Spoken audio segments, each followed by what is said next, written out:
भक्तों, ओम नमः शिवाय। श्री शिवाय नमस्तुभ्यम। जय श्री महाकाल। जी हाँ भक्तों, क्या आपका भी जो बच्चा है उसका जो मन है वो पढ़ाई लिखाई में बिल्कुल भी नहीं लगता। आप लोग बहुत ज़्यादा परेशान हैं उसकी पढ़ाई के लिए कि हमारा जो बच्चा है आखिरकार पढ़ता क्यों नहीं है। जब भी आप उसको पढ़ाने के लिए बैठाते हो तो कहीं वो घूमने चला जाएगा, कहीं खेलने चला जाएगा, कहीं कुछ करने लगेगा, कहीं कुछ, लेकिन पढ़ेगा बस बिल्कुल भी नहीं।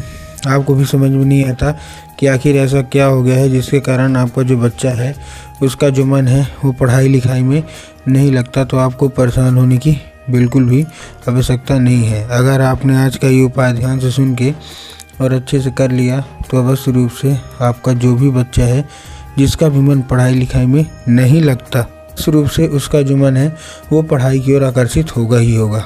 क्या करना है, कैसे करना है, पूरा का पूरा आपको मैं बताने वाला हूँ और अच्छे तरीके से आपको समझाने वाला हूँ।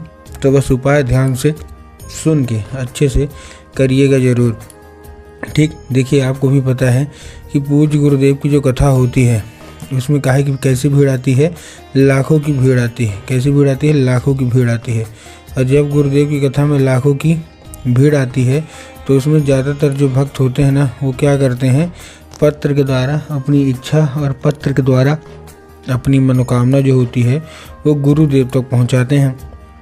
तो अभी गुरुदेव की कथा चल रही थी, आज से 4 से 5 महीना पहले की बात है। गुरुदेव की क्या है, कथा चल रही थी और गुरुदेव की कथा में लाखों की भीड़ आई। अब जब गुरुदेव की कथा में लाखों की भीड़ आई तो वहाँ ज़्यादातर जो भक्त थे उन्होंने क्या किया, पत्र के द्वारा अपनी इच्छा और अपनी मनोकामना जो थी वो गुरुदेव तक पहुंचाई।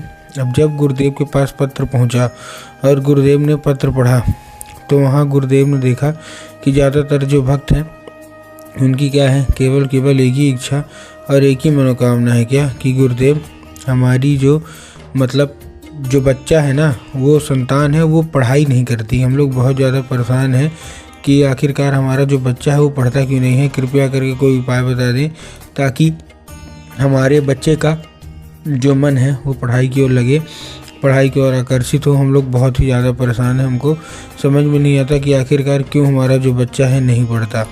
हमने उसके पीछे क्या कुछ नहीं किया, बहुत अच्छी उसको स्कूल में डाल के रखा है, बहुत अच्छा उसको कोचिंग ट्यूशन दे रहे हैं, हर एक तरह की सुख सुविधा भी दे रहे हैं, लेकिन फिर भी जो बच्चे का मन है ना वो पढ़ाई की ओर नहीं लगता। कृपया करके कोई उपाय बता दें। अब जब गुरुदेव ने देखा तब गुरुदेव ने 2 से 3 उपाय बताए और कहा केवल और केवल ये उपाय कर लेना, तुम्हारा जो भी बच्चा है जिसका भी मन पढ़ाई लिखाई में नहीं लगता, अवश्य रूप से उसका जो मन है वो अवश्य रूप से पढ़ाई की ओर लगेगा ही लगेगा। क्या करना है, कैसे करना है, गुरुदेव ने बताया।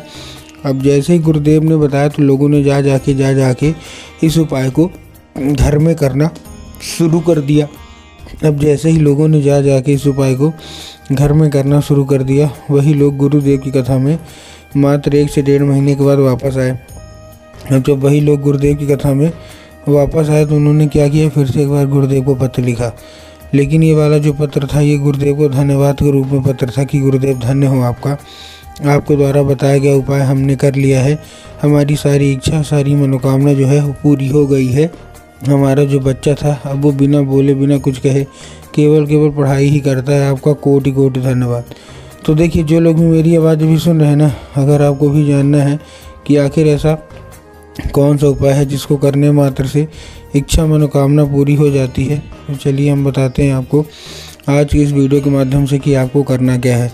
तो बस उपाय ध्यान से सुन के अच्छे से करिएगा ज़रूर। लेकिन उसके पहले चैनल पे अगर पहली बार आए हैं और आवाज़ मेरी पहली बार सुन रहे हैं तो वीडियो कर दें लाइक और चैनल को भी कर लें सब्सक्राइब, ताकि पूजनीय पंडित प्रदीप जी मिश्रा के रोज़ नए नए उपाय सबसे पहले मैं आपको प्राप्त करा सकूं।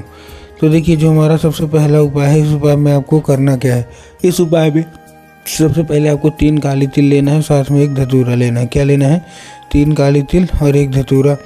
अब देखिए, काली तिल और काली मिर्च में ना बहुत सारे लोग कंफ्यूज होते हैं कि काली तिल क्या है, काली मिर्च क्या है, हमको थोड़ा साफ साफ बताओ।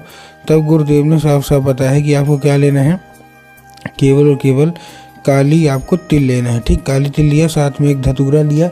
अब धतूरा लेने के साथ साथ आपको और क्या करना है, जैसे आपने धतूरा लिया, धतूरा लेने के साथ साथ अपने बच्चे के हाथ में देके उसको भेज दीजिए कहाँ, सीधा शिव मंदिर। अब जैसे ही आपका बच्चा जो है वो शिव मंदिर पहुँचेगा, शिव मंदिर पहुँचने के बाद उसको बोलिएगा कि दक्षिण दिशा में खड़ा हो जाए और उत्तर की ओर अपना चेहरा कर ले। अब देखिए दक्षिण और उत्तर में भी ना बहुत सारे लोग कंफ्यूज होते हैं कि दक्षिण क्या है उत्तर क्या है, हमको थोड़ा साफ साफ बताओ।